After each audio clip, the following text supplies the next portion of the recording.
নমস্কার, 10th dimension entertainment আপনাদের সকলকে জানায় শুভেচ্ছা আর এক রাশ ভালোবাসা সাথে থাকার জন্য। পৃথিবীর বুকে এমন একটা শহর আছে যেখানে ভোর হয় রবীন্দ্রসঙ্গীতের সুরে আর সন্ধে নামে ভিড় করা স্মৃতির কাপে চুমুক দিয়ে। এই শহরে প্রেম হয় চিঠির পাতায় আর বিচ্ছেদ ঘটে ট্রামের জানলার পাশে বসে থাকা নিঃশব্দ ছলছলে চোখে।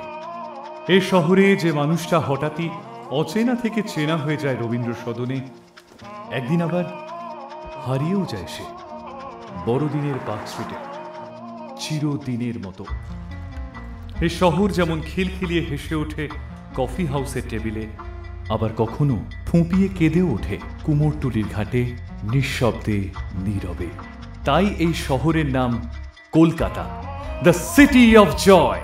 এই শহর জানান দেয় যার কিচ্ছু নেই তার এক বুক কলকাতা আছে, তার নিজের কলকাতা।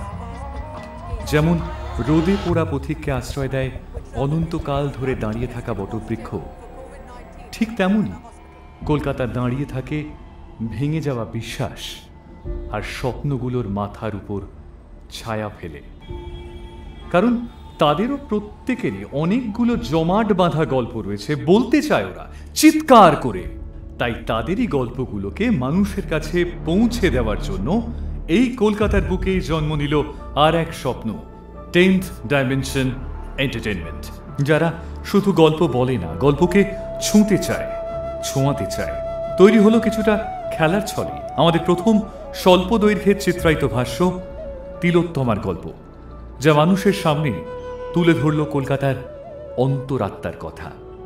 ঘিঞ্জি সোঁদা গলি, ট্রামের টুংটাং, ফুচকার জল আর পুরনো বারান্দার লোহার রেলিংয়ে দাঁড়িয়ে থাকা কোনো এক নস্টালজিয়ার গল্প, যেখানে প্রতিটি ফ্রেমে ধরা দিয়েছে শহরের অদেখা আবেগের সাথে বাঁধা মানুষের সম্পর্কের জটিল সুতোগুলো।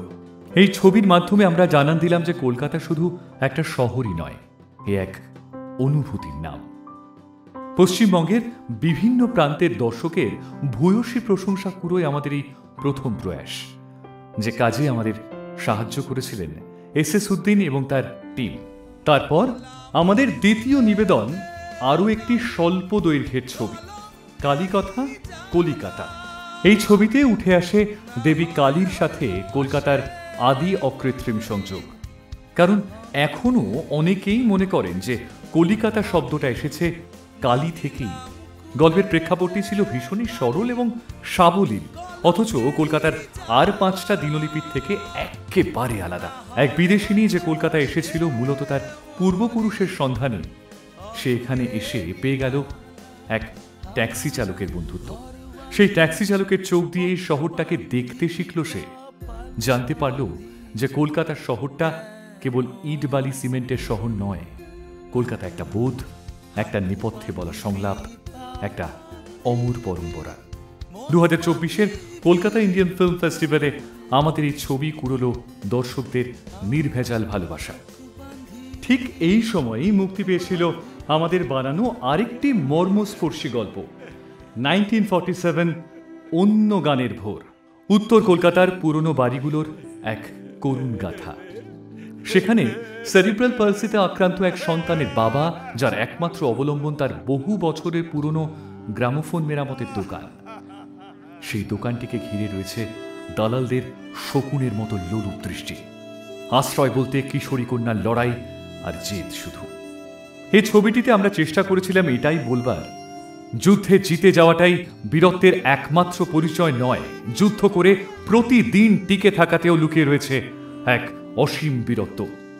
কলকাতা ইন্টারন্যাশনাল ফিল্ম ফেস্টিভ্যাল 2024 এবং জনকপুর ফিল্ম ফেস্টিভ্যালে এই ছবিটিও দর্শকদের হৃদয় জয় করে।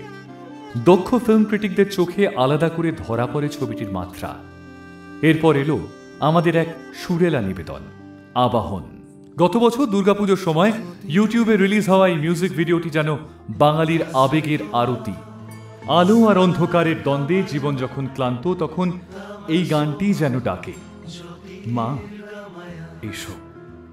সুর আর তালের ছন্দে গানের কথা আর ভিজুয়ালসের জাদুর জন্যে যেমন এখনো এই গানটা শুনলেই শরীরে কাঁটা দেয়, ঠিক তেমনি চোখের জলে ঘটে আবেগের বহিঃপ্রকাশও।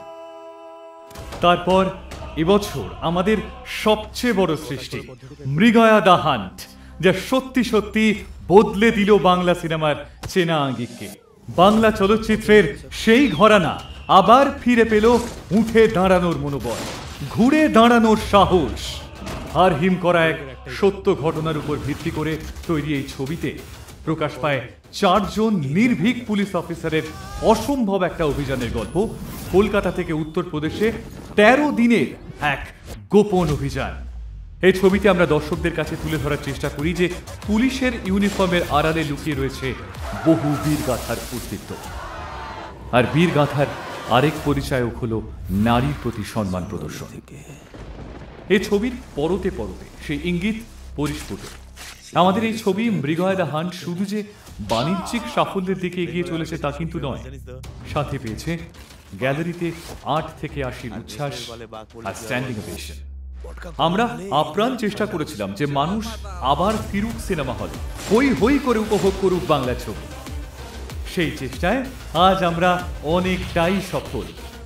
সবশেষে বলি, কলকাতা শহর যেমন ক্লান্তিহীন, তেমনি অদম্য আমাদের 10th ডাইমেনশন এন্টারটেইনমেন্টের যাত্রা।